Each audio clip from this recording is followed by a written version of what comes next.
ನಮಸ್ಕಾರ, ಒಂದೇ ಮಾತ್ರ, ಭಾರತ್ ಮಾತೆಗೆ ಜೈ. ಯಾರು ನಮ್ಮ ಯೂಟ್ಯೂಬ್ ಚಾನಲ್ ಸಬ್ಸ್ಕ್ರೈಬ್ ಮಾಡಿಲ್ಲ, ಕೂಡಲೇ ನಮ್ಮ ಚಾನಲ್ ಸಬ್ಸ್ಕ್ರೈಬ್ ಮಾಡಿ ಅಂತೇಳಿ ತಮ್ಮಲ್ಲಿ ಮೊದಲದಾಗಿ ಮತ್ತೊಮ್ಮೆ ತಿಳಿಸ್ಕೊಳ್ತೇನೆ. ಸ್ನೇಹಿತರೆ ನೋಡಿ, ಉತ್ತರ ಪ್ರದೇಶದಲ್ಲಿ ನಡೆಯುತ್ತಿರುವಂತಹ ಮಹಾ ಕುಂಭ ಮೇಳ ಇನ್ನೇನು ಭರ್ಜರಿಯಾಗಿ ನಡೀತಾ ಇದೆ. ಆದ್ರೆ ಕೆಲವರು ವಿರೋಧಿಗಳು, ಕೆಲವರು ಪಾಕಿಸ್ತಾನದ ಮನಸ್ಥಿತಿ ಹೊಂದಿರುವಂತ ಜನರು ಏನು ಮಾಡ್ತಿದ್ದಾರೆ ಅನ್ನೋದ್ರ ಬಗ್ಗೆ ಇವತ್ತಿನ ವಿಡಿಯೋದಲ್ಲಿ ನೋಡೋಣ. ನೋಡಿ ಸ್ನೇಹಿತರೆ, ಮಹಾ ಕುಂಭ ಮೇಳ ಉತ್ತರ ಪ್ರದೇಶದ ಪ್ರಯಾಗ್ರಾಜ್ ನಡೀತಾ ಇದೆ. ಇದು ಸಾಧು ಸಂತರ ನಾಡು, ಸಾಧು ಸಂತರು, ಹಿಂದೂಗಳು ಒಂದು ಶಕ್ತಿ ಕೇಂದ್ರ ಸೇರುವಂತ ಶಕ್ತಿ ಕೇಂದ್ರ, ಇಂಥ ಧಾರ್ಮಿಕ ಕೇಂದ್ರ, ಶಕ್ತಿ ಕೇಂದ್ರ, ಹಿಂದೂಗಳ ಕೇಂದ್ರ ಆದಂತ ಪ್ರಯಾಗ್ರಾಜ್ ನಲ್ಲಿ ಇವತ್ತು ನಾವು ನೋಡಬಹುದು ಕುಂಭಮೇಳ ಅತ್ಯಂತ ದೊಡ್ಡ ಪ್ರಮಾಣದಲ್ಲಿ ವಿಶ್ವ ವಿಖ್ಯಾತವಾಗಿ ಮೆರಿತಾ ಇದೆ.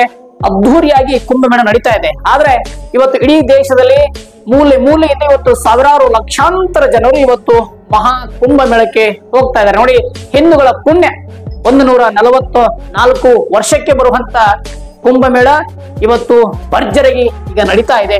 ಆದ್ರೆ ಇದನ್ನ ಸಹಿಸಲಾರದ ಕೆಲ ದೇಶದ್ರೋಹಿಗಳು, ಕೆಲ ಪಾಕಿಸ್ತಾನದ ಮನಸ್ಥಿತಿ ಹೊಂದಿರುವಂತ ನಾಲಾಯಕರು ಏನು ಮಾಡ್ತಿದಾರೆ ಅನ್ನೋದು ನಾವು ಇವತ್ತು ನೋಡೋಣ. ಸ್ನೇಹಿತರೆ ನೋಡಬಹುದು, ನಿಮ್ ಹಿಂದ್ಗಡೆ ಒಂದು ವಿಡಿಯೋ ಕಾಣ್ತಾ ಇದೆ, ನಮ್ಮ ಹಿಂದ್ಗಡೆ ಒಂದು ವಿಡಿಯೋ ಕಾಣ್ತಾ ಇದೆ. ಸ್ನೇಹಿತರೆ ನೋಡಬಹುದು ಯಾವ ರೀತಿಯಾಗಿ ದೃಶ್ಯದಲ್ಲಿ ತಾವು ನೋಡ್ತಾ ಇದ್ದೀರಾ. ಮಹಾ ಕುಂಭಮೇಳಕ್ಕೆ ಹೊರಟಂತ ಭಕ್ತರು, ರಾಮನ ಭಕ್ತರು, ಶಿವನ ಭಕ್ತರು ಮಹಾ ಕುಂಭಮೇಳಕ್ಕೆ ಹೋಗ್ತಾ ಇದ್ದಾರೆ.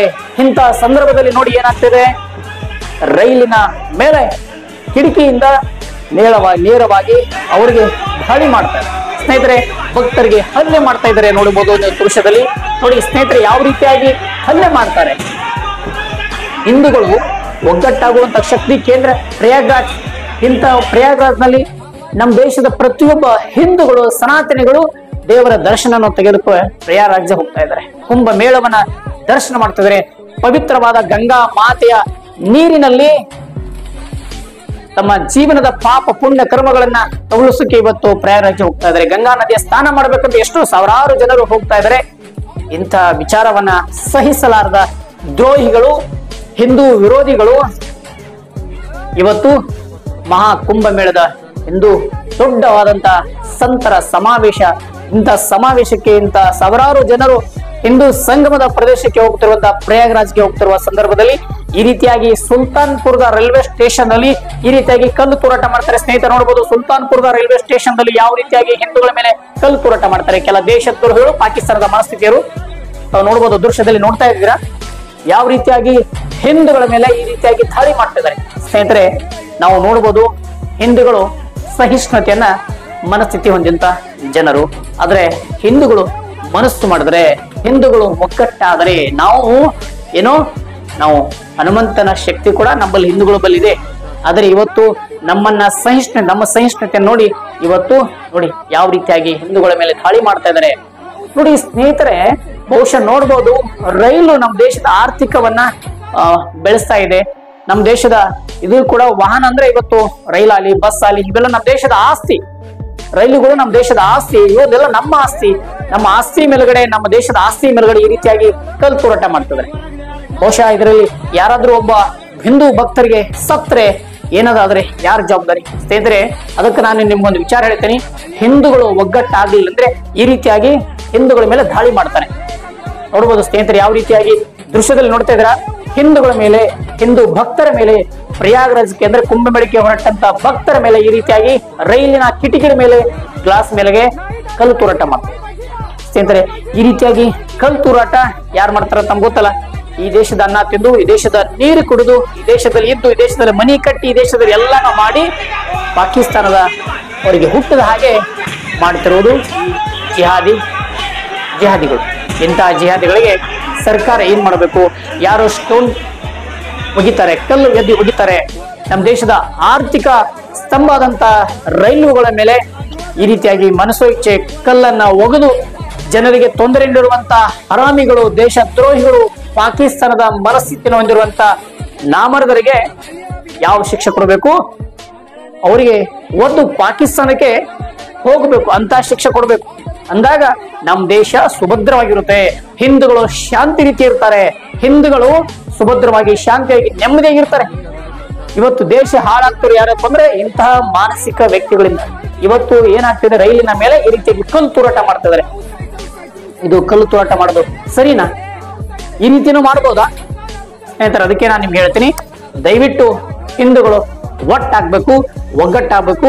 ನಾವು ಪ್ರತಿಯೊಬ್ಬರು ಕೂಡ ಹಿಂದೂಗಳು ರಾಮನ ಹೆಸರಿನ ಮೇಲೆ ಒಗ್ಗಟ್ಟಾಗ್ಬೇಕು, ಭಗವಾನ್ ವಿಷ್ಣುವಿನ ಹೆಸರಿನ ಮೇಲೆ ಒಗ್ಗಟ್ಟಾಗ್ಬೇಕು, ನಾವು ಶಿವನ ಹೆಸರಿನ ಮೇಲೆ ಒಗ್ಗಟ್ಟಾಗ್ಬೇಕು. ಒಗ್ಗಟ್ಟು ಆಗದಿದ್ದರೆ ಮುಂದಿನ ದಿನಗಳಲ್ಲಿ ನಮಗೆ ಎಲ್ಲಿಗೂ ಕೂಡ ಪ್ರಯಾಣ ಮಾಡಕ್ಕೆ ಬಿಡಲ್ಲ. ಇಂತಹ ಮನಸ್ಥಿತಿ, ಇಂತಹ ಸಮಯ ಕೂಡ ಬರಬಹುದು. ನೋಡಿ, ಇವತ್ತು ಸಾವಿರಾರು ಜನರು ಹಿಂದೂಗಳು ರೈಲಿನ ಮೂಲಕ ಹೋಗ್ತಾ ಇದ್ದಾರೆ, ಪ್ರಯಾಗ್ರಾಜ್ನ ಮಹಾ ಕುಂಭಮೇಳಕ್ಕೆ ಹೋಗ್ತಾ ಇದ್ದಾರೆ. ಇಂಥ ನೋಡುವ ಸಂದರ್ಭದಲ್ಲಿ ಸುಲ್ತಾನ್ಪುರದ ರೈಲ್ವೆ ಸ್ಟೇಷನ್ ಅಲ್ಲಿ ಈ ರೀತಿಯಾಗಿ ಕಲ್ಲು ತೂರಾಟ ಮಾಡ್ತಾರೆ. ಇಂತಹ ಮಾನಸಿಕ ಇರುವಂತಹ ಜಿಹಾದಿಗಳಿಗೆ ನಾವು ಒದ್ದು ತಕ್ಕ ಬುದ್ಧಿ ಕಲಿಸಲೇಬೇಕು. ಪೊಲೀಸ್ ಇಲಾಖೆ ಏನ್ ಮಾಡ್ತದೆ, ಇಂತಹ ನಾಮರ್ದರನ್ನ ಕಂಡಲ್ಲಿ ಗುಂಡಿ ಹೊಡಿಬೇಕು. ಯಾರು ನಮ್ಮ ರೈಲಿಗೆ ಹಾನಿ ಮಾಡ್ತಾರೆ, ಯಾರು ದೇಶದ ಸಂಪತ್ತಿಗೆ ಹಾನಿ ಮಾಡ್ತಾರೆ, ಅವರಿಗೆ ಕಂಡಲ್ಲಿ ಗುಂಡಿ ಹೊಡಿಬೇಕು. ಇಂಥ ಕಾನೂನು ಈ ದೇಶದಲ್ಲಿ ತರಬೇಕು. ಅಂದಾಗ ಭಾರತದಲ್ಲಿರುವಂತಹ ಪ್ರತಿಯೊಬ್ಬ ಹಿಂದೂಗಳು ಸುಭದ್ರವಾಗಿ, ಶಾಂತಿಯಾಗಿ, ನೆಮ್ಮದಿಯಾಗಿ ಇರಬಹುದು, ಜೀವನ ಸಾಗಿಸಬಹುದು. ಸ್ನೇಹಿತರೆ, ತಾವೆಲ್ಲ ಅರ್ಥ ಮಾಡ್ಕೋಬೇಕು. ಈ ರೀತಿಯಾಗಿ ಹಿಂದೂಗಳ ಮೇಲೆ ದಾಳಿ ಮಾಡ್ತಿರೋದು ಇವತ್ತಲ್ಲ, ನಿನ್ನೆದಲ್ಲ, ಇದು ನೂರಾರು ವರ್ಷಗಳ ಕಾಲ ನಡೆದಂತ ದಾಳಿಗಳು. ಇವತ್ತು ಹಿಂದೂಗಳು ಸಹಿಷ್ಣು ಶಕ್ತಿಯಿಂದ ನಾವು ಇನ್ನೂ ಸುಮ್ಮನೆ ಕೂತ್ಕೊಂಡಿವಿ. ಅದಕ್ಕೆ ದಯವಿಟ್ಟು ಪ್ರತಿಯೊಬ್ಬ ಹಿಂದೂಗಳು ಒಗ್ಗಟ್ಟಾಗ್ಬೇಕು. ಪ್ರತಿಯೊಬ್ಬರು ಹಿಂದೂಗಳು ಒಗ್ಗಟ್ಟಾಗ್ಬೇಕು. ನಾವು ಗಂಗಾ ಸ್ನಾನ ಮಾಡ್ತೀವಿ, ನಾವು ಗಂಗಾ ಸ್ನಾನ ಮಾಡ್ಕೊಂಡು ಶಿವನ ದರ್ಶನ ಮಾಡ್ಕೊಂಡು ನಾನು ಹೊಳ್ಳಿ ವಾಪಸ್ ಬಂದ್ರೆ ನಮ್ಗೆ ಅರ್ಥ ಆಗಲ್ಲ. ನಾವೊಂದು ಶಪಥ ಮಾಡಬೇಕು. ಗಂಗಾ ಸ್ಥಾನದಲ್ಲಿ ಮಿಂದಿರುವ ಸಂದರ್ಭದಲ್ಲಿ ನಾನು ಭಾರತ ಮಾತೆಗೆ, ಹಿಂದೂ ರಾಷ್ಟ್ರಕ್ಕೆ ದುಡಿತೀನಿ, ನಾನು ಗೋ ಮಾತೆಗೆ ದುಡಿತೀನಿ, ನಾನು ಹಿಂದೂ ರಾಷ್ಟ್ರದ ಸಂಕಲ್ಪದೊಂದಿಗೆ ಗಂಗಾ ಸ್ನಾನವನ್ನು ಮಾಡ್ತೀನಿ ಅಂತೇಳಿ ಒಂದು ಶಪಥ ಮಾಡ್ಬೇಕು ಪ್ರತಿಯೊಬ್ಬ ಹಿಂದೂಗಳು. ಅವಾಗ ಮಾತ್ರ ಭಾರತ ಹಿಂದೂ ರಾಷ್ಟ್ರ ಆಗುತ್ತೆ. ಭಾರತದಲ್ಲಿರುವಂತಹ ಹಿಂದೂಗಳಾಗಿ ಉಳಿತಾರೆ. ಇಲ್ಲಂದ್ರೆ ಮುಂದಿನ ದಿನಗಳಲ್ಲಿ ಜಿಹಾದಿಗ ಕೃತ್ಯಗಳು ಬಹಳಷ್ಟು ನಡೀತಾ ಇದೆ. ದಯವಿಟ್ಟು ಸರ್ಕಾರ ಇಂಥ ಕೃತ್ಯವನ್ನು ಯಾರು ಮಾಡ್ತಾರೆ ಅವರಿಗೆ ಕಂಡಲ್ಲಿ, ಮತ್ತೊಮ್ಮೆ ಹೇಳ್ತೀನಿ, ಗುಂಡಿಟ್ಟು ಹೊಡಿಬೇಕು ಅಂತ ಆದೇಶ ತಂದ್ರೆ ಇವತ್ತು ದೇಶ ನೆಮ್ಮದಿಯಾಗಿರುತ್ತೆ ಅಂತ ಹೇಳಿ ಈ ಮೂಲಕ ನಾನು ತಮ್ಮಲ್ಲಿ ವಿನಿಸ್ಕೊಳ್ತೇನೆ. ಸ್ನೇಹಿತರೆ, ದಯವಿಟ್ಟು ಯಾರು ಈ ರೀತಿಯಾಗಿ ಹಿಂದೂಗಳ ಮೇಲೆ ದಬ್ಬಾಳಿಕೆ, ದೌರ್ಜನ್ಯ, ಕಲ್ಲು ತೂರಾಟ ಮಾಡ್ತಾರೆ, ರೈಲಿಗೆ ಯಾರು ಹಾನಿ ಮಾಡ್ತಾರೆ, ಇಂಥವರಿಗೆ ಕಠಿಣ ಶಿಕ್ಷೆ ಆಗ್ಲೇಬೇಕಂತ ಮತ್ತೊಮ್ಮೆ ತಮ್ಮಲ್ಲಿ ವಿನಿಸ್ಕೊಳ್ತೇನೆ. ಸ್ನೇಹಿತರೆ, ದಯವಿಟ್ಟು ಈ ವಿಡಿಯೋ ಇಷ್ಟ ಆದ್ರೆ ತಾವೆಲ್ಲ ಕಡೆ ಶೇರ್ ಮಾಡಬೇಕು. ಯಾರು ಈ ರೀತಿಯಾಗಿ ಮಾಡ್ತಾರೆ ಅವರಿಗೆ ತಕ್ಕ ಸಾಕ್ಷಿ ಆಗಬೇಕು ಅಂತೇಳಿ ತಮ್ಮಲ್ಲಿ ಮತ್ತೊಮ್ಮೆ ವಿನಿಸ್ಕೊಳ್ತೇನೆ. ಸ್ನೇಹಿತರೆ, ದಯವಿಟ್ಟು ತಾವೆಲ್ಲ ಗಮನಿಸ್ತಿರ್ಬೋದು, ಇವತ್ತು ಮಹಾ ಕುಂಭಮೇಳ ನಡೀತಾ ಇದೆ. ತಾವು ಕೂಡ ದೇವರ ಹೆಸರಿನಲ್ಲಿ ತಾವು ಕೂಡ ಒಮ್ಮೆ ಭೇಟಿಯಾಗಿ ಕುಂಭಮೇಳದ ದರ್ಶನವನ್ನು ನೀವೆಲ್ಲ ಪಡೆಯೋಣ ಅಂತೇಳಿ ಮತ್ತೊಮ್ಮೆ ತಮ್ಮಲ್ಲಿ ನೆನೆಸ್ಕೊಳ್ತೇನೆ. ಮತ್ತೊಮ್ಮೆ ಮುಂದಿನ ವಿಡಿಯೋಗಳಲ್ಲಿ ಸಿಗೋಣ. ಅಲ್ಲಿವರೆಗೂ ನಮಸ್ಕಾರ. ಜೈ ಹಿಂದ್, ವಂದೇ ಮಾತರಂ.